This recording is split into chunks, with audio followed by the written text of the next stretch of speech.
Welcome to the Resonate podcast. I'm Aideen, and my guest today, Fiona Redding, is joining us all the way from Melbourne, Australia. Hi, Fiona. Hey, Aideen, how are you? I'm great. Let me tell everyone a little bit about you and then we'll get going. Fiona Redding is a mindset mentor, an author, and speaker. She's the founder of The Happiness Hunter and she's on a mission to help you create a happier, more balanced, connected, meaningful, fulfilling, and abundant life. She hosts the Happiness Hunter podcast and has just released her second book, It Is Possible, Letting Go of Who You Think You Are to Create the Life of Your Dreams. You've been very busy, Fiona. Yes. Good But for good you. busy, good busy, Yeah, productive, I would say, is probably a better productive. word than busy.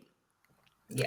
Tell us a little bit about how you found your voice in creating this very unique, mission driven business. So I sort of fell into my business by accident because I had been unable to kind of re enter the workforce in any meaningful capacity. And so I had to look at how I could match my skill set to self employment. And I created a business then that was about business consulting, going in to help businesses with their strategies, with their systems, with their processes, and really helping them create a business that worked properly. And that was my background. And then I had an experience in my own life where everything in my world imploded very, very quickly in a very short space of time. And I found myself having to literally rebuild my life from the ground up, from the inside out, from the ground up. And so the business that I was doing, I actually started working with those clients more around the stuff that I was learning about turning my own life around. And that was kind of where the happiness hunter came from. And so over the years, I've had to find my voice to be able to communicate what it is that I'm doing, but also to be able to articulate the value of what I'm doing and to help people understand why it's important to do this work, but also then further along the track to being able to help people not just market to people, but also help people make the decision to pay, to work with me, to sell, to learn how to sell, basically, and then learn how to deliver the program, learn how to deal with challenges that you might be having with clients, and learn how to ask for testimonials, etc.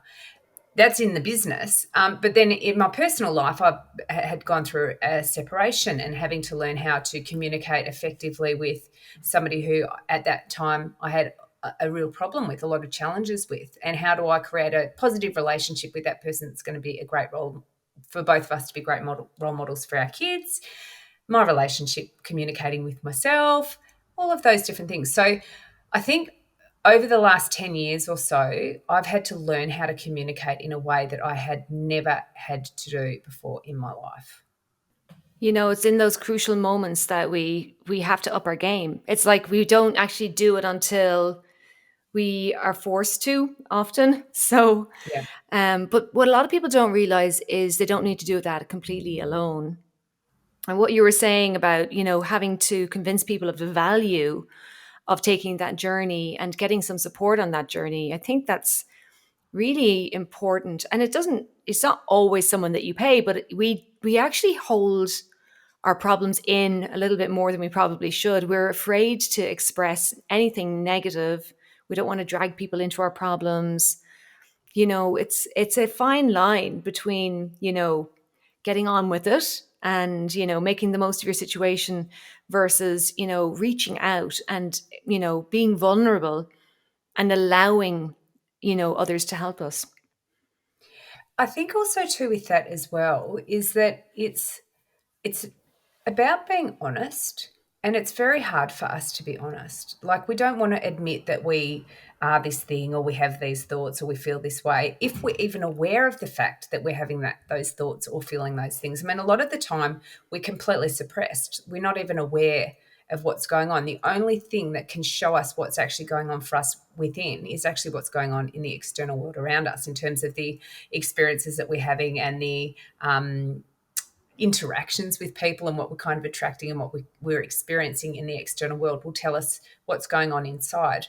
But I think with communication, the fundamental thing to remember with that is that good communication comes through good communication with yourself. So that self-awareness, self-understanding self-knowledge, that being able to truly communicate with yourself, what am I thinking here? Or how am I actually really feeling about this? Being able to kind of be honest with yourself about that, but then being able to share that with other people and not being scared of judgment or shame or any kind of pushback from that, because you've reconciled within yourself that this is the human experience and everybody struggles with various things. And if I can be honest about that, not only am I going to help relieve myself of the burden of that, but my honest sharing, my vulnerable sharing of myself with another person actually enhances the relationship with that person. If you think about, honestly, when you are genuinely, honestly communicating with a person properly, like from your heart, not from the blame and the game, but actually just this is how I'm feeling about something, it's like something shifts in that energy. Like it becomes stiller and you've connected to something in that other person that forces them almost against their will to have to stop and to listen, to take note, because you're speaking to them properly. You're communicating properly. And proper communication doesn't mean it's all sunshine and roses. It means this is where I'm at right now and I want to share that with you. Yeah.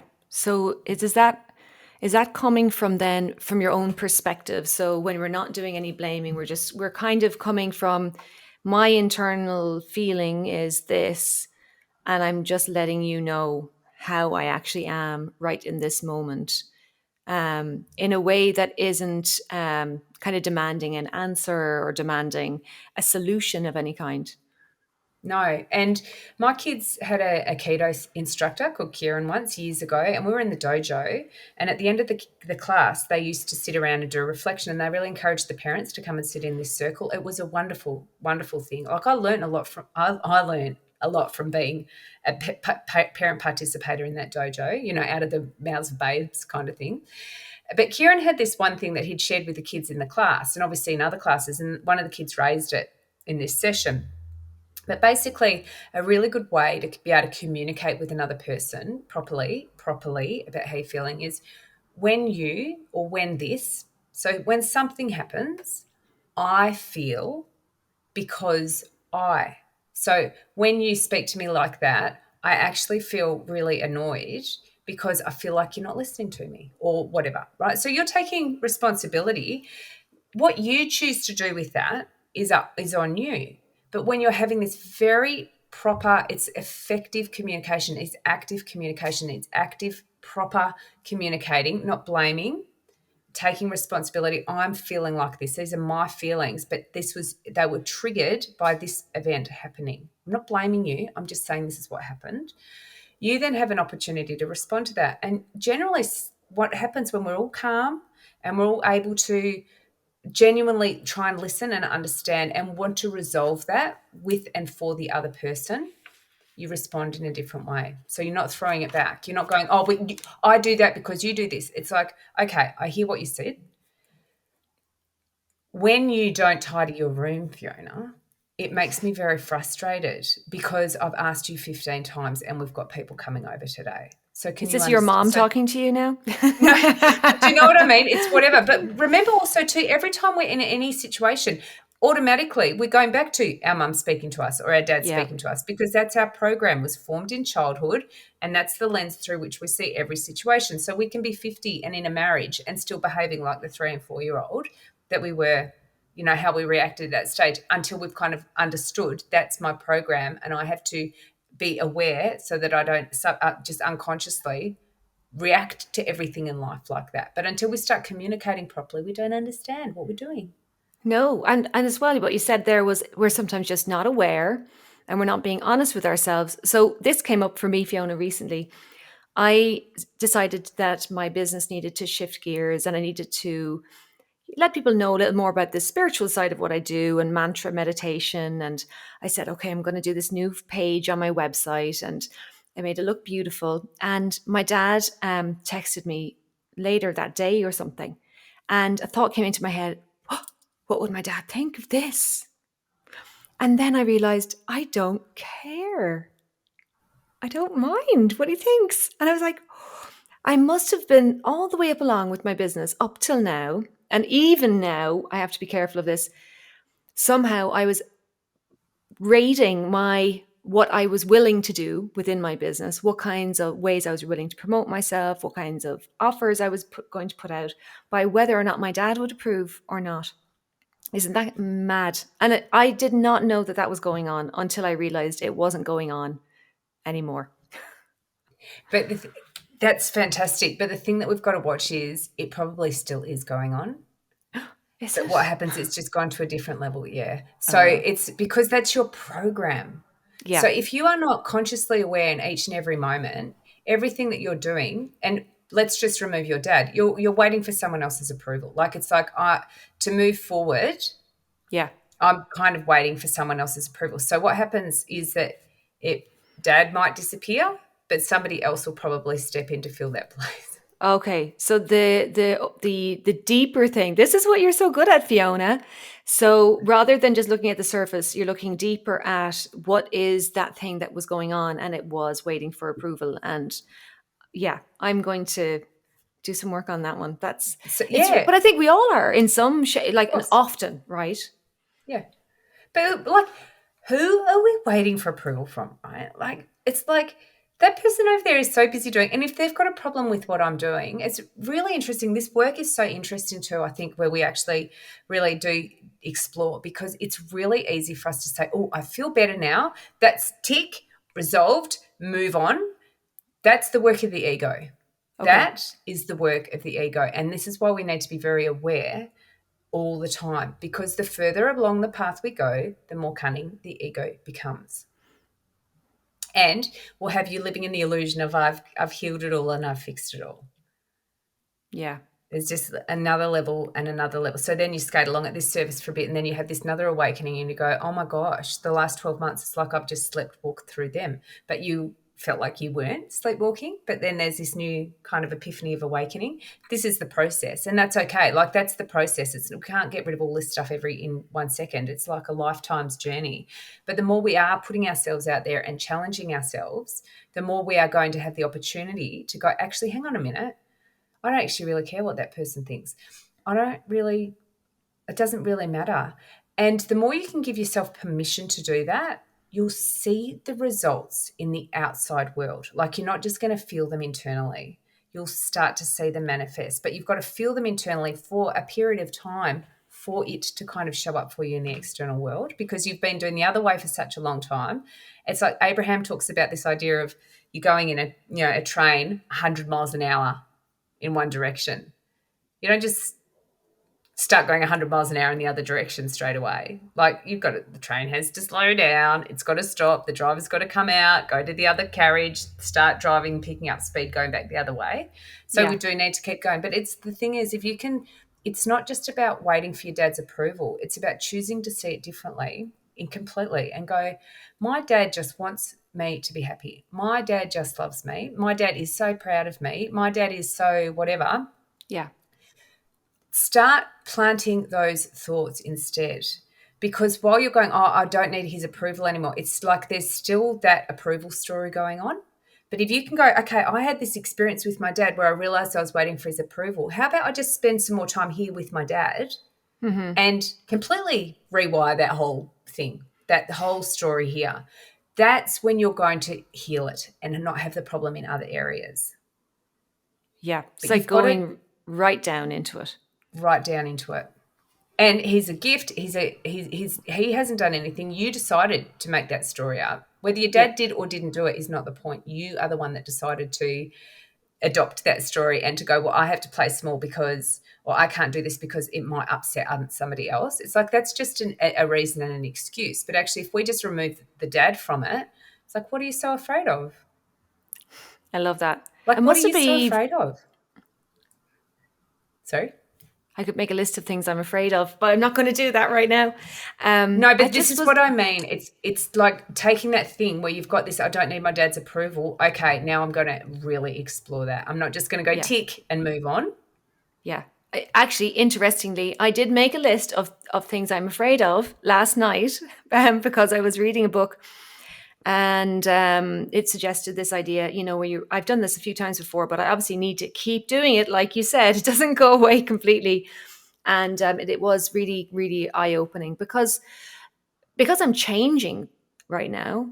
It's like a lot of those older, like that way that the stuff that was holding me back has reared its head again. Well, because I'm a little more unsure about what I'm doing next. And if we want to up our game in life, if we want to keep transforming ourselves, we're going to keep hitting this is a new zone, and then the old stuff comes back.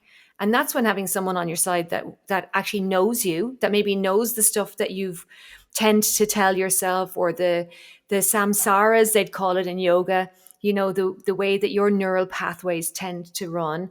If you have someone on your side that can see that in you, that must be really beneficial. So do you find your clients are more willing to take risks then than they would have been before?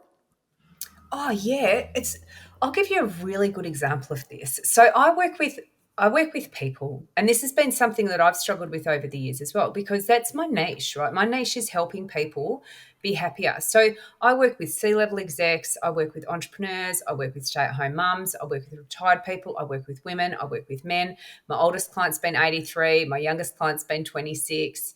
And I've had to really stick with that. It's been really challenging, and I'm sure that it has in some ways inhibited the growth of my business because I haven't gone niche. But this is my life's work, right? This is a long-term thing for me. It's not, yes, it's done through the vehicle of a business, but it's actually not about, if that makes any sense. And it's taken me a long time to really reconcile that and to tap into that true power within that actually eradicates the fear. Like, the fear disappears because you understand the true illusion of the fear. Yeah. And so, because I'm not saying I understand it fully, but I understand it far more deeply than I did 2 years ago, 5 years ago, 10 years ago, right? 10 years ago, I didn't even understand it, didn't even know about it. I ran a retreat in August, and two of the women that came on that had done the steps for change with me. So they'd done my 6-week program and they'd now come on this retreat. And both of them were employees, really unhappy, right? Like, just hated their work. Both of them, complained about it a lot. Just didn't enjoy the work, didn't enjoy the hours, felt like they were being, used, abused, taken advantage of, whatever. Still there because they were too scared to leave because of money, because of this, because, practical, real stuff, right? Hmm. And, I'm very direct in my approach with my clients, because that, to me, that's the most loving action I can give a person, is actually like, let's just not beat around the bush here, is actually, let's just call the spade, right? With love. Let's just get as directly to that thing as we can. That's how we can kind of heal it. Anyway, both of these women at that moment in time, we'd really annoyed, angry, stressed, everything about their job. And I put my head in a box, like literally there's a box next to the fireplace. I picked this and I said, this is what you guys are like. You're just in this box. You can't see the way out because you're so boxed in by your thinking. Like, your thinking has, the way you are communicating with yourself about this, way you're thinking about this, what you're seeing, you're in a box. Both of them, one of them has actually just taken a package from work. She doesn't know what she's going to do next. And the other one has just got a new job, which is a better job, more pay, blah, blah, blah, like within 3 months. Whoa, amazing. Because like, when we can really be honest and call ourselves, and I just say, just be honest with me about how you're feeling. You're not in trouble, but you have to tell me if you're angry, if you're annoyed, if you're whatever.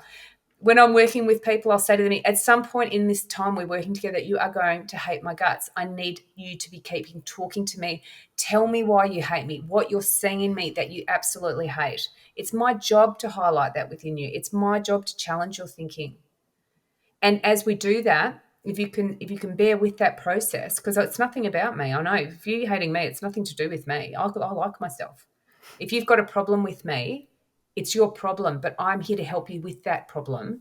And sometimes I'm going to be that problem because I'm the one highlighting it for you. Yeah. And so when you can build that level of trust with people, where they can tell me absolutely as honestly as they possibly can, which is probably 5% honest, because we just cannot speak properly about what we are struggling with, then we can kind of get somewhere.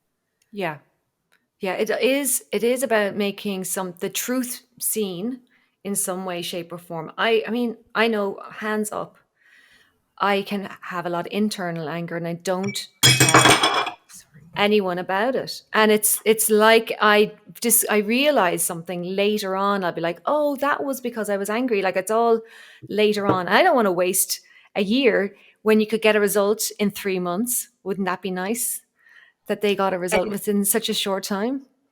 the thing is this hidden anger, right? I'm not angry. I'm a nice person, right? I don't get Yeah. angry. Oh, I'm not judgmental, but that person is just such a bitch or such a whatever. All right. Well, that's judgment.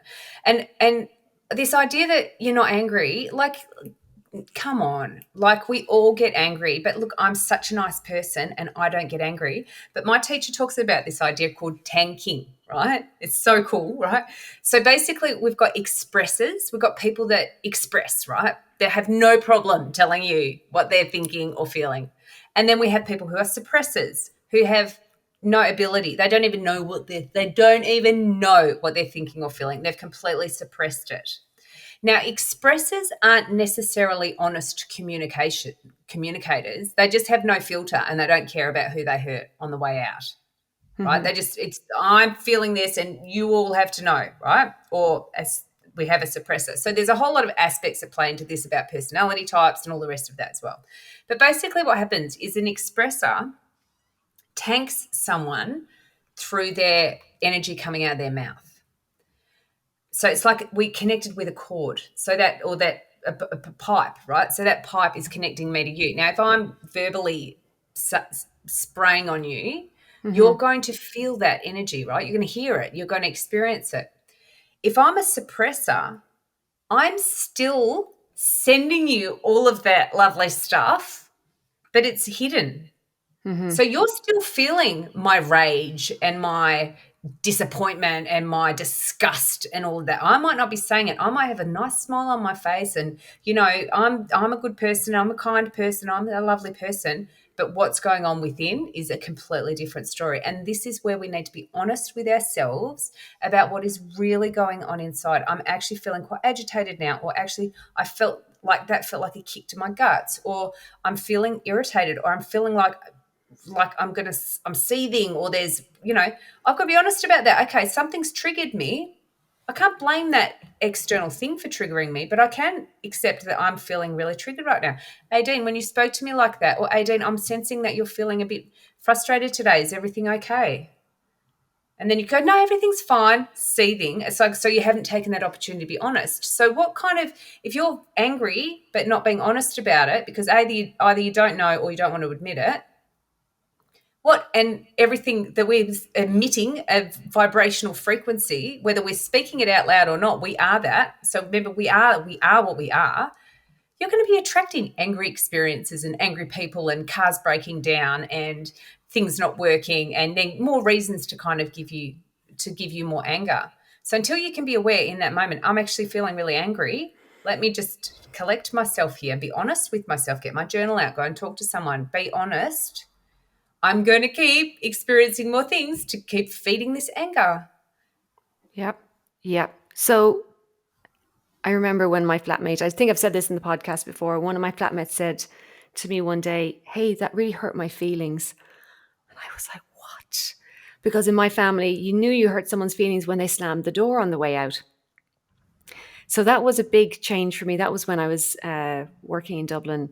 And it really meant so much to me because she taught me that it was okay to say something like that. Do I you didn't see the know. difference? But do Yeah. you see the difference there when I said when someone communicates with you properly, right? They Yeah. don't have to be able to, you heard it differently. Now, Yeah. if she had have just gone out and slammed the door, oh, she's a bad man. She's got a bad mood, a bad attitude, whatever. The exact same feeling, Yeah. you take it to a different place. I'm angry. Yeah. Actually, hang on a minute. It really upset me when you just said that. And then you go, oh, I'm so sorry. Yeah. Most people would say, I'm so sorry. Sometimes you're going to react back and go, oh, well, you did this.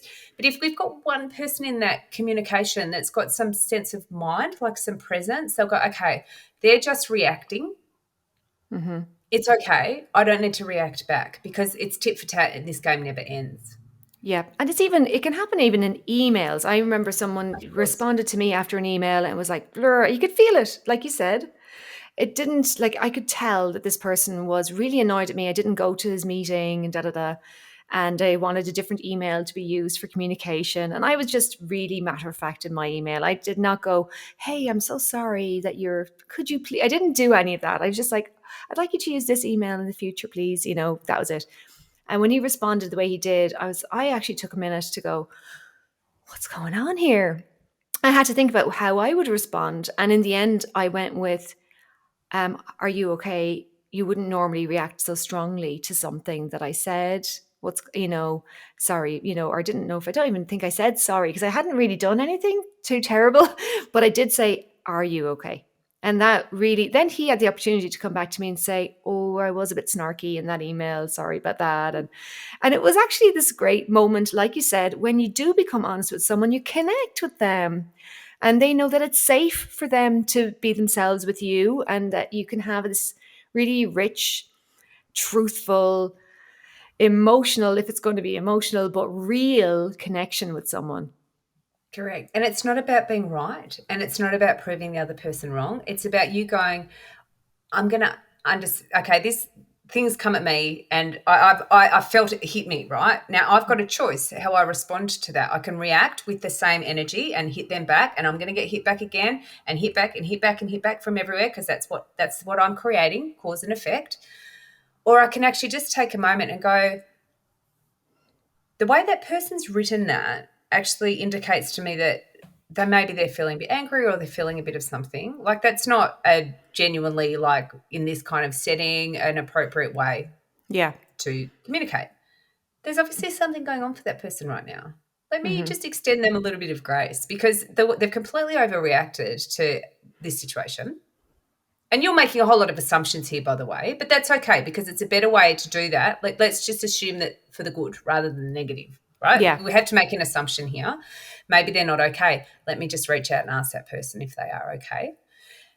And in doing that, exactly like you said, it's like that it disappears. It completely dissolves that problem.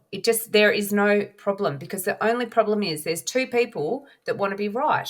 Or you've hurt my feelings and you're responsible for my feelings. You're responsible for your feelings and I'm responsible for mine. Yeah. And I can say, as a boundary, as a loving boundary, please don't speak to me like that. It really upsets me. Yeah. Yeah. That would You be know, another way to go into it. What about when, so probably speaking for myself here, um, what about when you're angry at yourself or angry at circumstances? You're not pushing that anger to anyone else, and it's something that you might feel uncomfortable with. You don't really want to talk about. You don't really want to think about.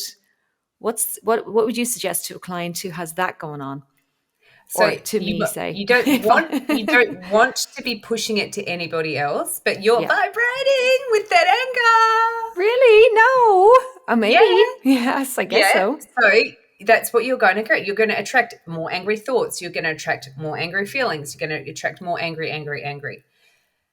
There's a thing I don't know if I shared with you before called the big guns. The big guns, life changing. Okay, so the first thing is we need to have awareness. Oh, I'm feeling really angry, annoyed with myself, disappointed with myself, should have done this, should have done that, whatever.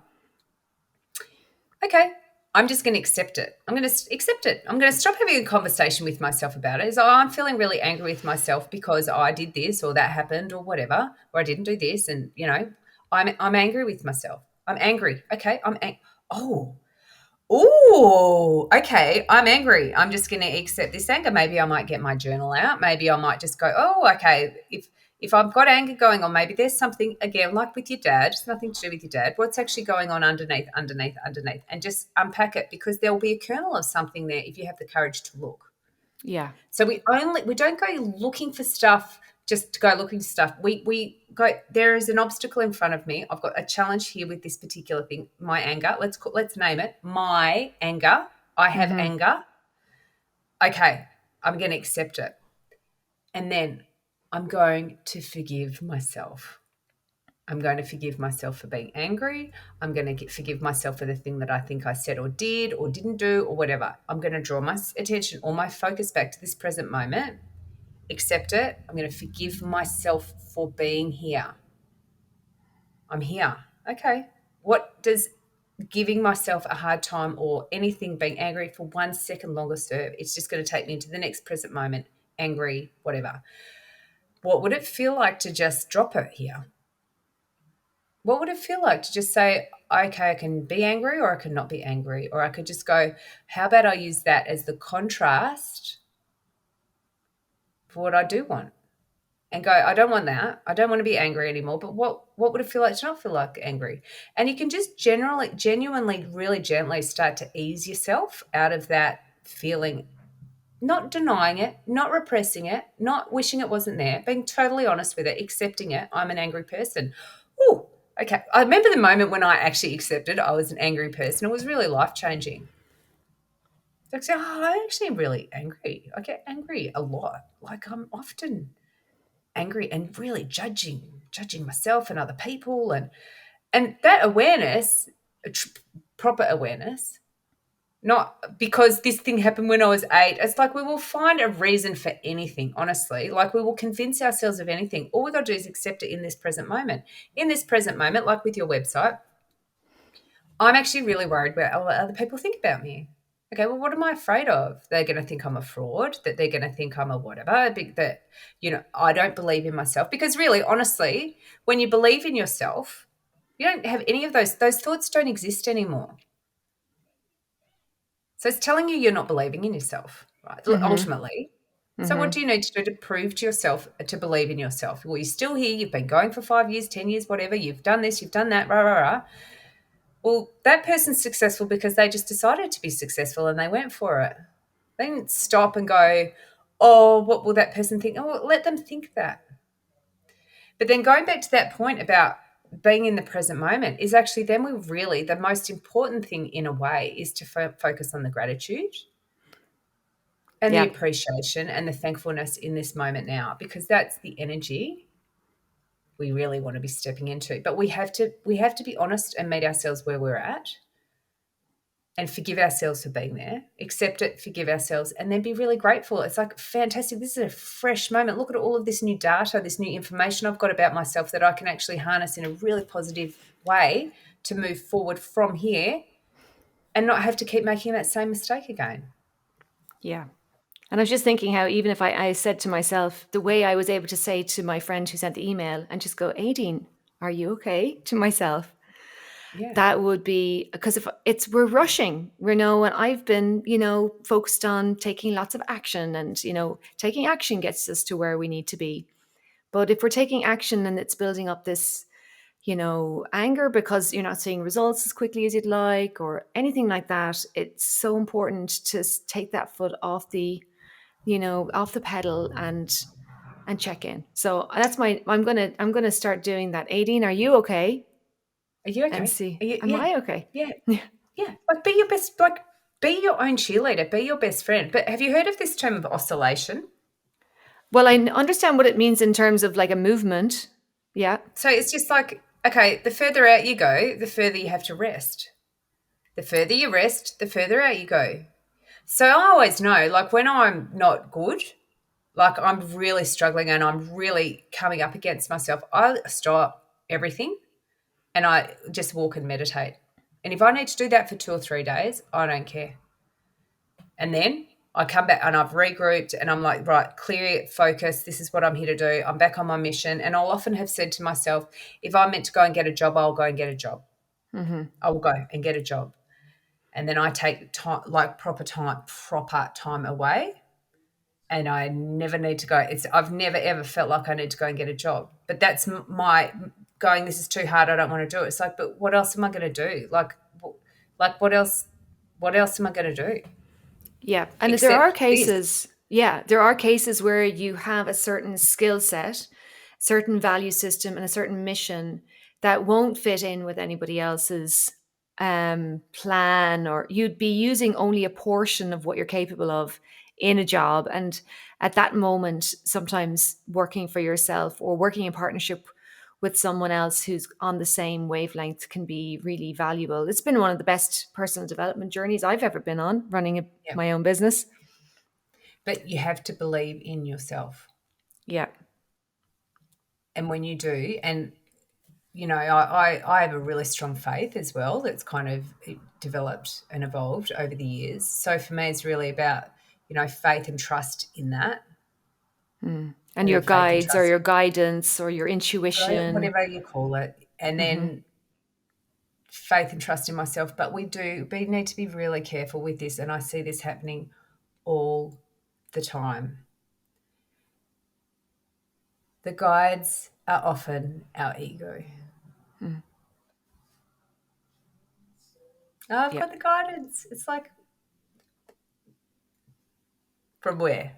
Like, the ego will manipulate anything That's where we because need that reflection. We need to be able to bounce it off someone and see what what it is we really, really need to do. I think that it's very true. We can think we know what's the right thing to do, but as soon as you get what you said earlier was so fantastic. The feedback is what's happening in your actual world. When you go down a path and you thought it was the right thing to do, but it's actually creating chaos or it's creating no clients or whatever it might be, that's very practical, actual, warning signs that you need to take a slightly different approach. And I believe that we are all meant to help each other. 100%. That's what friends are for. And I know myself, I can pull myself back, and I see my husband doing it from time to time too. It's like, oh, things aren't going well, and I retreat. And sometimes the best way to do it is to lean in, to get the support you need, to call the happiness hunter and start your path in a different direction. Yeah, you know we have to be able to adjust what we thought might have been the right thing when we notice that it isn't working. Like, I was really wanting to go back to Ireland for the last 3 years. Now I'm okay. I'm actually happy here. Yay. So It's so good. yeah, it's amazing because it's like my neural pathway was Ireland is where I want to be.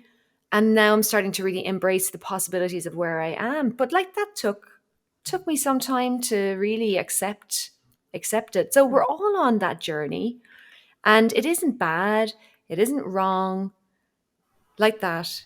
Yeah, we are going to be winding things up now in a second, but the great thing is that we don't have to do it alone. No. And also, too, we can convince ourselves of anything, good, bad, indifferent. We can convince ourselves of anything. The problem is that we believe it. Yeah. Well, Fiona, it's been absolutely amazing having you on the podcast today. We've had so much of it and so much interesting stuff to talk about. I've learned something. I'm like, where's Fiona now? Her email, she's on my list, people to get help from. So I wanted to come back to the phrase that the guy in the dojo, Kieran, told the kids to say Yeah. when this happened, When you, when or you, this happened, when yeah, you. So when you you, can, when you did this, I felt, I felt, I yeah, feel, because I. So you're bringing because it I, back. You're saying something happened involving you, but I care about my relationship with you, so I need to express that to you. I'm not going to pretend it's not happening because that's just going to build resentment, yeah, right? We don't want that. We want you. You're not aware of where you're annoying. I'm not aware of where I'm annoying. I think what I do is normal, but it's super annoying to other people. And if they don't draw that to my attention, then how can I do anything about it? yes, it's actually more kind to let someone 100%. know. I know there's plenty of times where I won't tell someone because either it's not a relationship I want to invest that time in, or I don't think that it's important in some way. It's only when you really care about that relationship that you're willing to let someone really know how you feel. And I think Yeah. that's the gem. There's loads of gems today, but I think that's one gem that I'd love for our listeners to really to practice that little phrase, like when this or when I felt or I feel because of this. Because I Yeah, there's one more thing I wanted to say on that as well, is that there's been a couple of times over the years where I've known I've needed to speak. Like, it's almost like, because I'm a suppressor, but it's like this thing comes out of me. It's like I have to talk. I don't know what I'm going to say, but this has to come out. One of these situations was in relation to my kid's dad, my ex, and we've struggled. We're really good now, but we have struggled over the years. And part of the reason how our relationship vastly improved was because of this one conversation I had with him one day, where something had happened, and nobody had done anything wrong, but I just couldn't not say anything. And normally I would keep my mouth shut and, keep the peace, not keeping the peace, but keep the peace. Anyway, I rang him and I said, look, it was like I said to him, please forgive me. This is how it came out. It just came out. I said, I don't know how this is going to come out, and I don't really know what I am going to say, but I know I need to say it. And I just said it. And you know what he did? It was that quiet. Everything went quiet, silence on the phone, and he got angry, right? He reacted and he got angry. And I was able to go, that's okay, he got angry. If this destroys our relationship, I cannot do anything about that. I had to speak. Yeah. And then, because it also involved another person and stuff as well. So then that conversation had to happen. And then it was all actually okay in the end. I just had to speak. And later on, he said to me, like months later, he said to me, he goes, it was like a true miracle. He said to me, I just need to let you know I was really angry with you when you did that. I said, I know you were. He goes, but you did the right thing, he said to me, because it was about the kids. And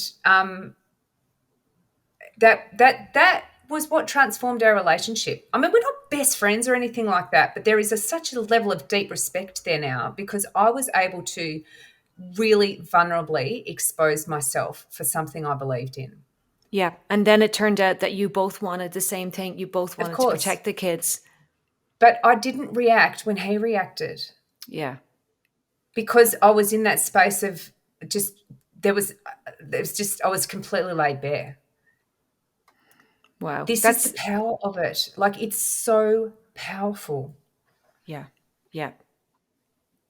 Thank you so much, Fiona. I will be putting some contact details for you with the show notes. It's thehappinesshunter.com, right? Thehappinesshunter.com. That's it. And also the Fantastic. Happiness Hunter podcast as well.